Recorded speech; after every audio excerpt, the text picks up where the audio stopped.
তোমরা অনেকেই অনেক দিন ধরে কমেন্ট করে জানিয়েছো যে আমি কিভাবে কেক বানাই, সেই কেকের স্পঞ্জের একটা যেন ভিডিও দিই। চলো আজকে কিন্তু সেই জন্য আমি তোমাদেরকে আমি কিভাবে কেক বানাই সেই কেকের স্পঞ্জের ভিডিও নিয়ে চলে এসেছি। প্রথমেই দেখতে পেলে আমি কিন্তু এখানে 1 কাপ মতো ময়দা নিয়ে নিয়েছিলাম। তারপর আমি নিয়ে নিলাম 1/2 চামচ বেকিং পাউডার আর 1/2 চামচ বেকিং সোডা।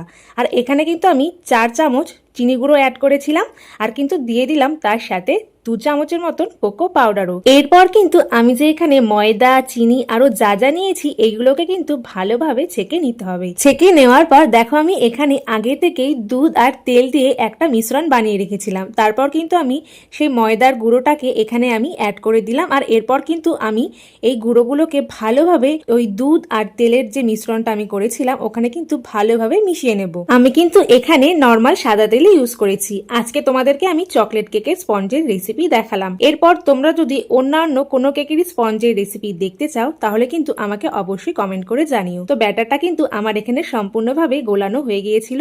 এরপর কিন্তু আমি কেক টিনের ভেতরেই এই ব্যাটারটা দিয়ে দিলাম। আমি কিন্তু গ্যাসেই কেক বানাই, আর এখানে কিন্তু আমি কড়াই আগে থেকে একটু প্রিহিটের জন্য রেখে দিয়েছিলাম। তারপর কিন্তু আমি কেকটা দিয়ে দিলাম কড়াইয়ের ভেতর। প্রায় 15 মিনিট পর আমার কিন্তু কেকটা প্রায় কমপ্লিট হয়ে গেছে, আর দেখো কেকটা কতটা পরিমাণে সফট হয়েছিল।